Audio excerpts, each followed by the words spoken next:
And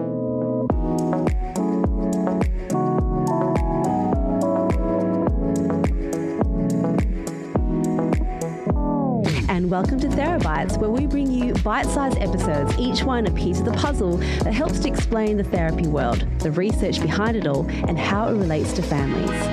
My name is Dr. Dayna Poole, physiotherapist and clinical lead at the Healthy Strides Foundation. It is my privilege to be hosting this podcast, one that is directed for families of children with neurodisabilities. We hope to be able to answer some of your questions through this format.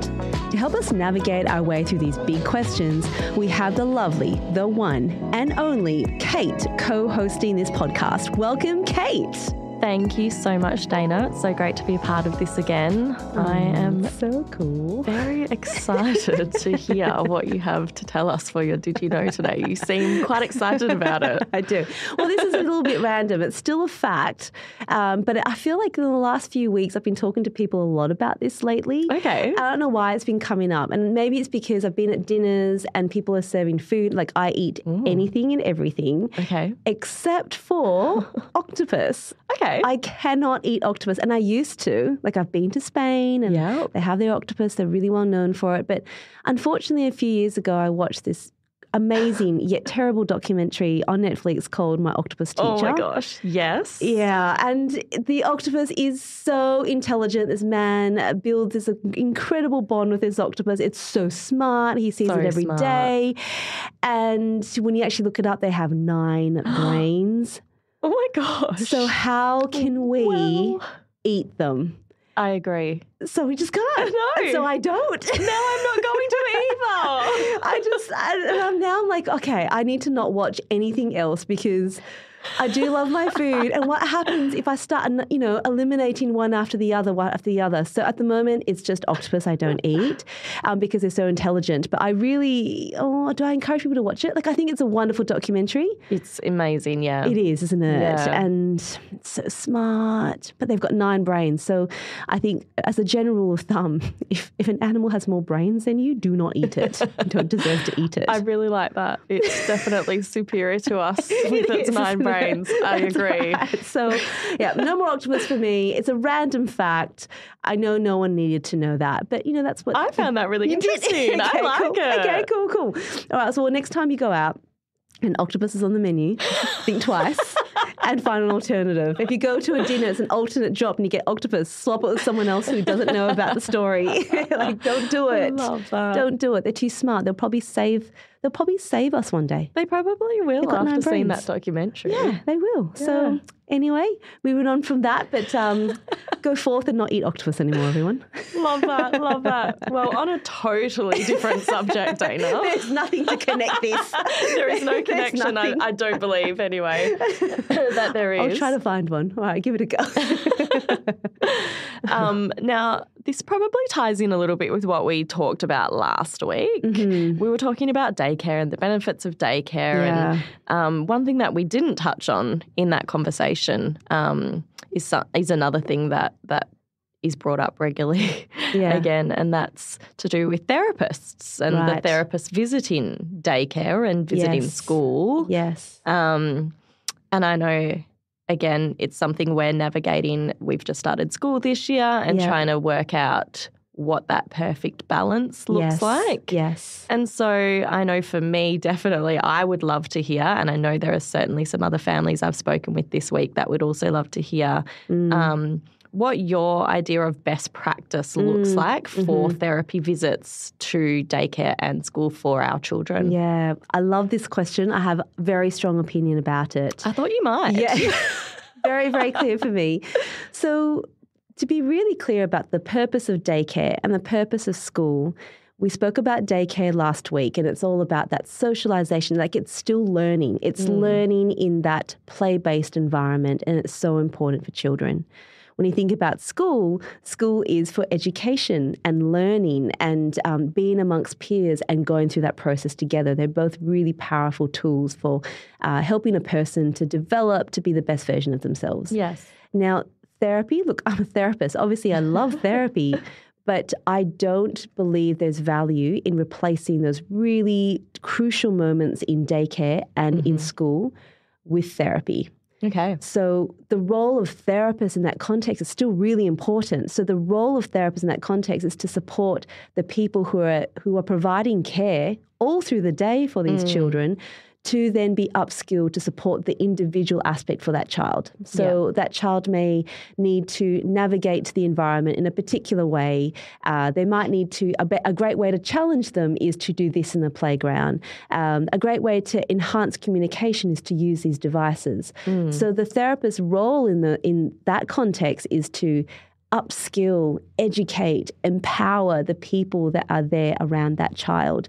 So that if you can do that part of it really well, in fact, the role of the therapist is made a little bit more redundant because the child is actually engaging in crucial learning elements, which is what therapy is all about. Therapy is about how we can facilitate those learning opportunities for kids with neurodisabilities. And if we can bridge that gap, then the educators can do what they need to do and our kids actually get out what they're meant to get out of it, rather than taking the child out of the classroom or that setting with their peers to do a therapy session. All we've done is we've replaced something with something that doesn't really enhance the overall experience of what you're trying to get out of it. So I remember in the old days when I used to do school visits, the model back then was, you would have your weekly therapy or fortnightly therapy. It was really traditional in that sense, and it was really touching base, really. So I'd go out to the schools, you pull the kids out of the class, they'll be doing something like maths or science or English,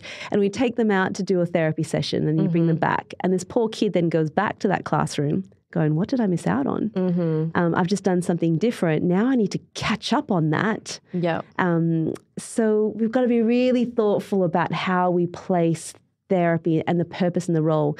So don't get me wrong, there's a really huge importance for therapists in these environments, but the role isn't to take out and do therapy in that setting. It is to empower the people around them to do it. Because then if you can do that right and really well, that child is flourishing every time they're there, every hour, every minute that they're there.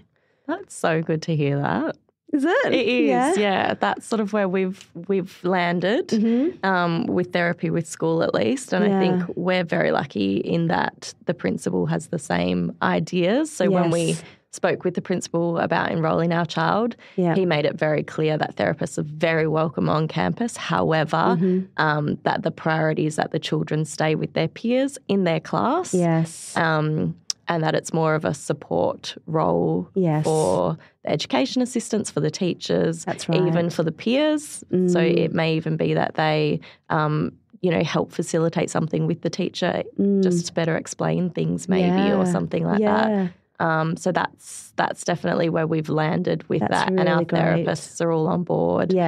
And that's definitely what our child has benefited from. That's awesome. That's really awesome. And when you think about, let's go to like the cost effect of this, right? So some people will be paying for therapists to go out to the sessions out of pocket, depending on where you live. In Australia, we do have the NDIS, but we've been hearing a lot about the cuts that are happening in NDIS and how that's going to impact us. None of us really know yet. I think there's a phase of co-design that's going to happen to look at that.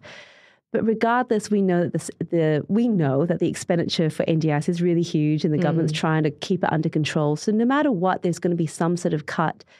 So if we're faced with having a smaller budget, how do we use that budget to the absolute maximum benefit of the child and the family?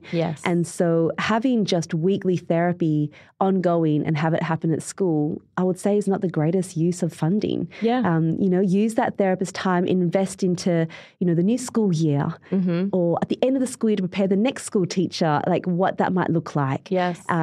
Thinking about the packages that you might provide for the school in terms of education and knowledge bases for them. Those are good uses of funds that are specific for your child that will mean the whole year they're really well looked after by great educators. And then you don't have to continuously be spending all these funding where, the therapist goes out weekly or fortnightly.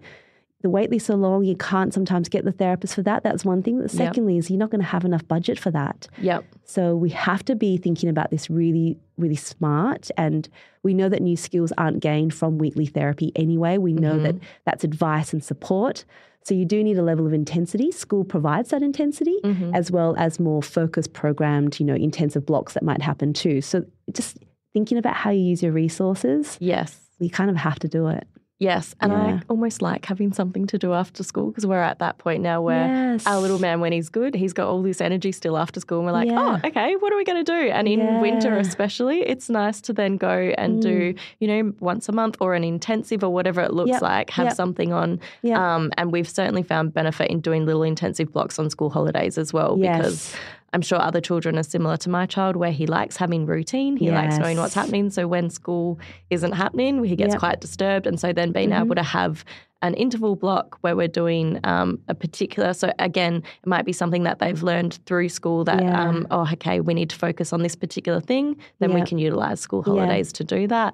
And so, that's at the moment what we've trialled for this year, and so far that's definitely worked for us. That's really good. It's really nice to hear that goes along with your idea of best practice, because I was a bit on edge. Like, oh gosh, am I doing the right thing? We always want to think about, is more doing better? Is better, and it's not always the case. Doing more isn't always better. But if we have the right support set up in the right place, one, as a family, you don't have all these extra appointments to go to, all these extra people to constantly communicate with. That's tiring. It's like a small business that you didn't ask for, right? Coordinating really all these people. Absolutely. And the shifts and things like that. So, if you lay out that plan to go, okay, we're going to do this at daycare, we're going to do this at school, and we're going to have this set up, then I don't have to really worry about that. Then I'll plan these other times where I want to enhance skills, and these are my goals for those skills. This is what we can do. Obviously, I hugely believe in intensive therapy. If you do the right thing for the right period of time, you can get huge benefits, and you don't need it again. You don't need it again for 6 months. Great, because the school is then really set up to then pick up and kind of go, all right, this child now has more skills. We can challenge him more. That's fantastic. Educators love that opportunity, right? They loved educating our kids. And if we can keep supporting our kids to have more tools with their communication and their cognition and their mobility, inclusion is so much easier for them too. So, and the strategies we can hand over, it's just gold. And so as a parent, you can be a parent. You don't have to be a teacher and a therapist at the same time. And that's the goal. That's your well-being as well. Definitely. Yes, I agree. It's a good question. Thanks. Thanks for the answer. One. And it's a good one to talk about, because I think there's wrapped within all of that is the layers of guilt and am I doing enough? And, if you set it up like that, you absolutely are. And doing any more than that could possibly be detrimental to your well-being, because you're trying to do too much and your child doesn't have a chance to rest as well. Yes, that was definitely what we realised as well. And he very much enjoys not being pulled out and going to all these therapy sessions every week. He really likes going to school. He likes his free time. And then he loves seeing his therapist when they do come visit at school. Because he knows that it's helping. And that's really, really beautiful. So it's just knowing the roles and taking the opportunity to have those discussions. And it's always really good to maybe assign a therapist or your inclusion support officer, so in the instance of your daycare, of like someone to kind of coordinate that a little bit, to kind of go, all right, we're going to focus on this for this particular term or this for this particular term. Do all that at the beginning, and all the hard work's kind of already done. That's exactly what we've just had a meeting about, prioritising what is the focus at school, and there's now a communication book of what they are educating the EAs and the teachers on, so that everyone's on the exact same page and there's not too much information happening as well. So that's another important thing. Again, another great example of what we know in research that is all designed to improve well-being, and when you put into practice. Kate, I'm just so amazed by everything that you've already done and put into place. So I would really encourage families who've got incredible questions. Team as well. We have a lot of amazing people around us. You do have good people around you, but good people attract good people. So there's that too, right? So if other families or parents, you guys are thinking about this as well, get in touch with Kate, who's obviously going through it too, and we just share our stories and get through it together. Definitely. Fabulous. Thank you. Thank you very much. And to all of our listeners, hope that was really useful for you, and we'll talk to you all again really soon. Bye. See ya.